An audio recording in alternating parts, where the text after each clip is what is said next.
Hello, Taurus, Sun, Moon, Rising, and Venus signs. Kamusta kayo? Sana po ay nasa mabuti kayong kalagayan. Welcome back po sa Star Tarot. At kung bago kayo rito, welcome din po kayo. Please subscribe, like, share my videos, and leave me a comment kung naka-resonate kayo. So, first card ni Taurus, we have Perfect Storm. Sabi dito, the courage to step into life. Kasi, baka kailangan mo na ngayon na i-activate yung courage and inner strength mo. 'Di ba? Para harapin ang kahit anumang sitwasyon sa buhay ninyo. O pwedeng merong mga challenges kasi na pinagdadaanan kayo. So, huwag kayong panghinaan ng loob. Kaya ninyong harapin yan. Magpakatatag ka lang, tibayan ang inyong loob.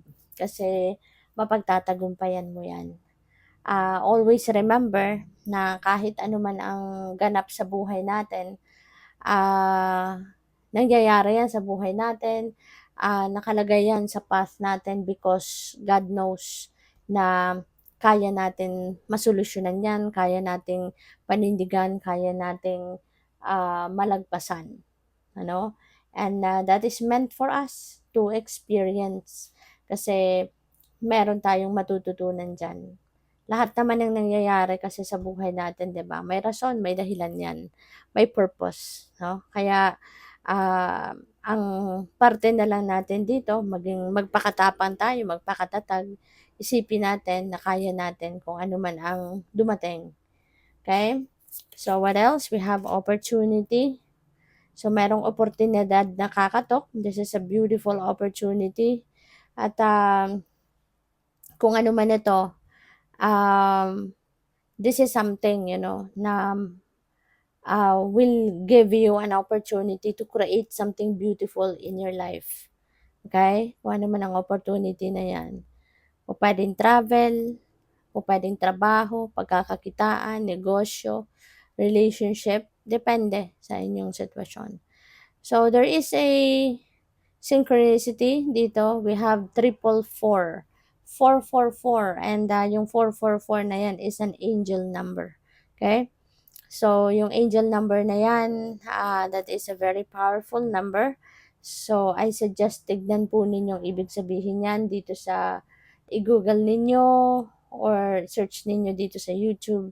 Marami na nag-explain ng mga number meanings, numerology, angel numbers, marami na dyan. So, basahin ninyo or pakinggan ninyo dahil marami pa kayong malalaman dyan. Marami pang guidance, no, na mababasa kayo from that.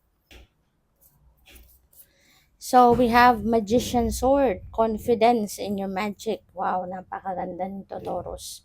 So, tama yan, maging confident ka sa capabilities mo.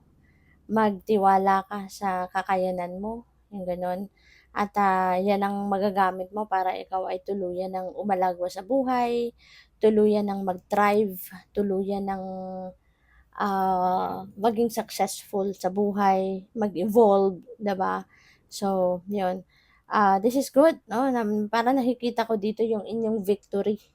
Maaaring makamit mo na yung victory na hinahangad mo. Maaaring mapagtatagumpayan mo na yung mga bagay na maaring matagal mo nang minimithi, you know? So, good luck sa'yo. So, by the way, maraming salamat for subscribing. And if you haven't subscribed yet, subscribe na kayo. And also, maraming salamat din for not skipping the ads. Malaking bagay yan sa akin. And also, please click the join button sa baba ng video kung gusto ninyo na mag-join kayo sa membership. Okay? Salamat po. So, we have grief. Ayan. So, baka ang iba sa inyo dito is in grief. Maaari na meron kayong maaring you have lost someone in your life. O pwedeng mahal mo to sa buhay, no? Mahalaga sa buhay mo yung taong ito. And kaya malungkot, malungkot, maaaring hindi mo ba to natatanggap na pangyayaring ito. But it is a normal occurrence sa buhay natin, 'di ba? Yung grief, yung loss. Kaya wag kang mag-alala. That is something na magtuturo din sa'yo, no? Yung loss na yan, yung grief na nararamdaman mo, that is going to lead you towards acceptance. Kaya lang, hindi lang natin alam, hindi natin sigurado kung kailan, 'di ba? Kasi it's a process. Everything is a process. At ito, it will go through, you will go through process. Hindi naman automatic 'yon, 'di ba? One day soon, matatanggap mo din 'yan. Kung ano yung loss na to na nangyari sa buhay mo, eventually matatanggap mo din. One day, pagising mo, mararamdaman mo na lang na magaan na ang inyong pakiramdam, nag-sink in na sa inyo ang nangyari, at mararamdaman mong tanggap mo na ang sitwasyon, and then that is going to, that is the time no, na magsisimula ka ng mag-move on, mag-heal, you know. So what else? So we have the end.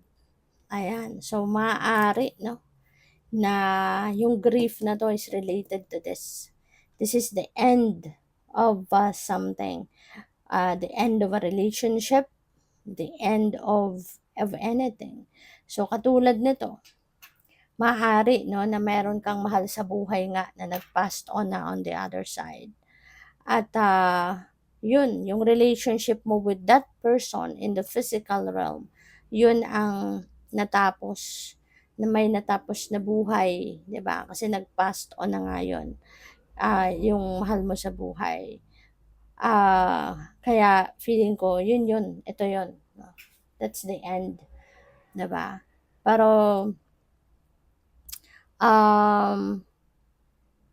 kaya feeling ko dito, kaya medyo mabigat pa sa inyo, no, sa pakiramdam ninyo. This could be siguro very recent pa lang, 'di ba? Kaya mabigat pa sa loob ninyo. May hindi pa ninyo natatanggap ang sitwasyon. Pero yun nga, you need to remember na lahat, no, is just temporary. Everything sa buhay natin, sa mundo is temporary. Nothing is permanent. Walang pagbabago. Change is the only constant, diba? Yun lang ang permanente. Yun ang lagi at laging nandiyan, yun at laging nangyayari. Pero otherwise, diba? Halos lahat nagbabago. Lahat natatapos. There's always an ending. Diba? Kaya, eto, eventually, makaka-recover ka din dyan. You just need also to be patient sa buhay mo, sa sarili mo, sa mga tao din sa paligid mo, kasi maaaring may mga tao din sa paligid mo na katulad mo din, 'di ba? In grief. So, yun. Kaya kailangan din natin na matuto din tayo magpasensya sa iba. Intindihin din natin yung mga nangyayari sa iba, 'di ba?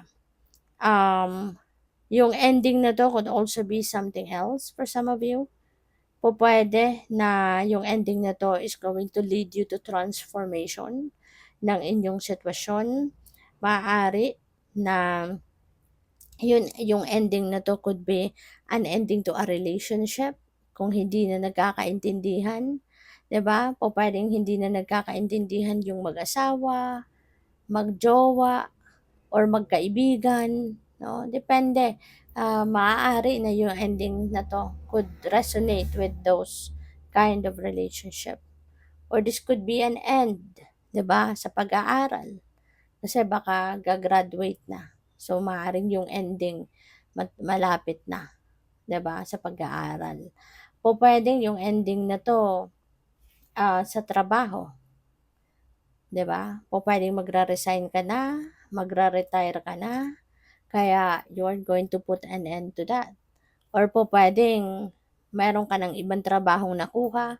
So, yung current job mo, you're going to put an end to that and you are about to start something new. So, what else?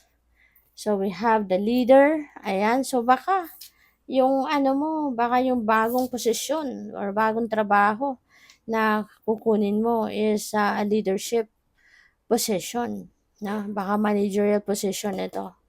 So, we have also metamorphosis. So, pagbabago, may pagbabago talaga. So, change is really coming, you know? So, meron talagang magbabago sa buhay mo. So, this is very exciting. Mababago yung landscape ng buhay mo sa ngayon, and that could be linked, no, sa iba't ibang area of your life. So, good luck sa'yo.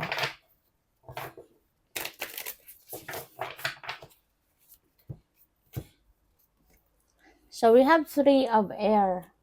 Si three of air, may sorrow, may healing, may forgiveness.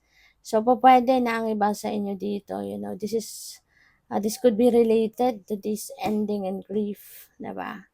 Maaaring nasasaktan pa rin kayo sa pagkawala ng kung sino man dito sa buhay mo.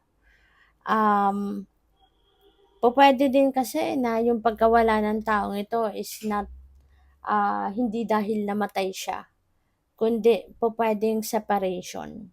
So, pwedeng yung sorrow na to is related sa separation. Diba? Separation sa relationship. Pwedeng ganun ang nangyari. Pero wag kang mag-alala, no? You are being comforted ng mga guardian angels mo. They are there for you. Tinutulungan kang palakasin ang inyong loob. Tinutulungan ka, ginagabayan ka. So make sure that you are listening, no, sa mga gabay, sa mga guidance ng mga angels mo. Okay? So what else? We have 4 of air. So it's about time na for you to rest. Pahinga ka muna kasi syempre na-stress ka. Yung damdamin mo, yung isip mo, stressed. Kaya pahinga muna. Mag-meditate ka. Okay? Malaking tulong ang meditation kasi nakakakalma yan ng pakiramdam. Makakalma niyan lahat ng cells mo sa katawan, diba? Magre-recuperate ka, makakapag-rejuvenate ka. So, do some kind of meditation, mag-contemplate, mag-retreat ka, ganyan. Malaking tulong yan. Makakaluwag-luwag, no, ang inyong pakiramdam. Makakagaan ng pakiramdam din yan. So, what else? We have justice, fairness, the law, karma. So, you are getting what you deserve. Kung ano ang para sa'yo, kung ano yung deserve ninyo, yan ay makukuha mo. That's karma, you know. What you have done in the past, yan ang babalik din sa'yo sa ngayon. And with justice card, you know, that we are talking about good karma dito. So, kung ano man yung good deeds na ginawa ninyo towards other people sa mga nakaraang araw, panahon, weeks, taon, yan ang maaring babalik na sa'yo sa ngayon. Yan ang ibibigay na sa'yo muli ng divine. So, good luck sa'yo. Thank you for watching Love and Light. Namaste.